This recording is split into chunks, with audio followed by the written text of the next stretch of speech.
Not yet. The very fact that you're here today, the very fact that you're still here in the body, proves to me that you have not yet resisted on the blood, striving against sin. It very well may be. I mean, is the thought so far removed from us that live in America? See, it's not. Not yet. Well, you know, the context of this, actually the first 4 verses of chapter 12 are kind of like a package. They're kind of like bringing you a thought, bringing you a complete thought. Paul's summing up. It's kind of hard to put this in a context unless you put it in the context that Paul put it in, because he's saying something here. Paul's actually delivering to us, you want to be able to stand in the evil day? Well, of course, if you're walking by faith, you want to be able to stand in the evil day. And see, Paul's given us these things where it's going to greatly assist us in the evil day. How do you know? You got to have confidence, and you got to have it now. You can't get it then. I mean, when you're fighting with the horsemen, it's too late then. You're fighting with the horsemen. If you're going to have the confidence to be able to stand in the evil day, you got to have it before that evil day comes. Well, amen. He's given it to you now. See, he's given it to you. Now, the context, if you go all the way back to Hebrews 11:39, and all these, having obtained a good report through faith, we're interested in how they did that. Are we not? We're interested. We want to know, what does it take to stand by faith? Because this is required of us. It's required in stewards that they be found faithful. Well, how's that going to happen? Well, it's going to happen in the crucible of living, right here where you live and breathe every day. You're expected to stand. Having done all, to stand. Amen. If you can't stand, if we can't even stand saying no to the weaker things, these temptations, if we can't say no to them, how are we going to be able to stand if someone should put a gun to your head and say, see, it's foolish. You wouldn't be able to. But see, if you can say no to sin, there isn't anything that Satan can throw at you that can overcome you. If you can say, no, I'm not going to do this thing and sin against my God. All these, having obtained a good report through faith, they received not the promises, God having provided some better thing for us, that they without us should not be made perfect. Now, wherefore, seeing we are compassed about with so great a cloud of witnesses, God has so equipped us in the age that we live, right here where we live, with a great cloud of witnesses. We have testimonies around us. Let us lay aside every weight. See, the point is that in the end, it's got to be laid aside. The point is that after it's all said and done, the sin's got to be cast aside. We got to be striving against it, not content to live with it. Amen. See, faith really is the issue here. The sin and the weight that does so easily beset us. Let's run the race with patience. The race is set before us, looking unto Jesus. He's going to give us, he's starting to develop this example now. Actually, this is the supreme example. You want to know what it's like to overcome? Look at Jesus. He is our supreme example. He's the only one that overcome every time. There is never a time when Jesus succumbed to sin. Never a time when Jesus succumbed to a temptation. Never. So, okay, now he's set up now. God set him up. This supreme example. You want to know how it is to overcome?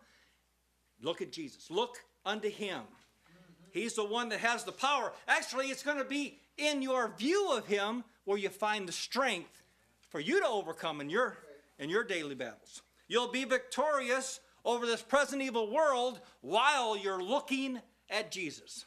So this is actually while you're considering him. See, for consider him that endured such contradiction. No one's ever come against anybody like they came against Jesus. See, this is... Talk about someone who had to endure. Remember in the garden, it said he sweated as it were great drops of blood falling down to the ground.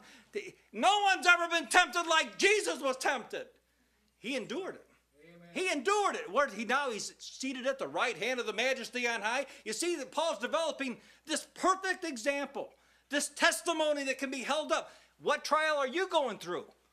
Well, see, just a consideration of Jesus is going to assist you to be able to to properly navigate through that. And in the end, having done all, to stand. See, this glorifies God. See, this glorifies God. If you say, well, I wish I had more faith. Well, we all want to have more faith. But unless you're using the faith that you already have, well, don't be asking for more. See, we got to develop the faith that God's given us. Take it. And as you stand in what he's already given you, you'll glorify God.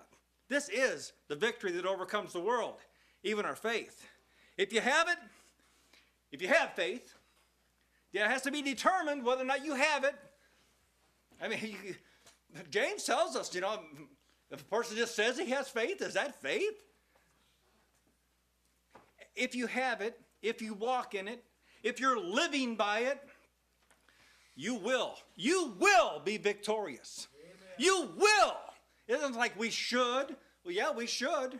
It's like you better. Well, in the end, you better.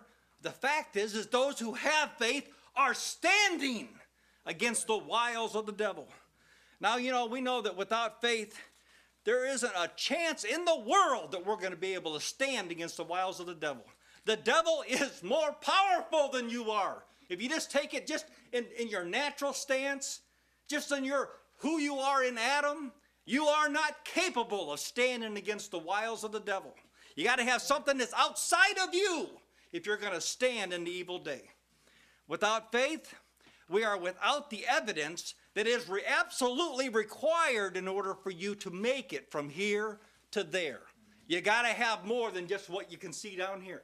You got to have evidence that there's something greater than here. That's what faith is. Faith is the evidence of things hoped for.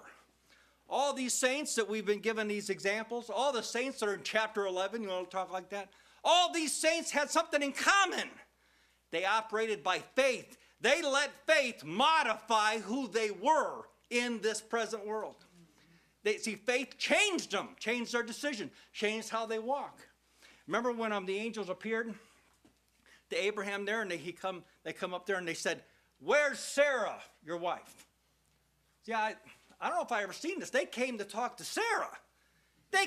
Sarah was in unbelief. This had to be dealt with. Where's Sarah? So she's in the tent. Well, in a year from now, she's going to have a child. Sarah heard it. She's considering this in her mind. I'm past that time. I can't have a baby anymore. You say, well, the angel said you're going to have a baby. Well, yeah, but it was not reasonable to the flesh. It was not reasonable at all. She was past that time of her life. She couldn't have any more babies. And so she's reasoning this out. Doesn't make any sense to my natural mind. Faith's going to give her something. Faith's going to give her something that she's going to be able to reason it out with God and come to the right conclusion. It says she counted him faithful. What was that? That's faith. See, the very fact between that 3-month time, she came to the right conclusion. And she received strength to conceive. Now, what kind of hermeneutic you're going to give her?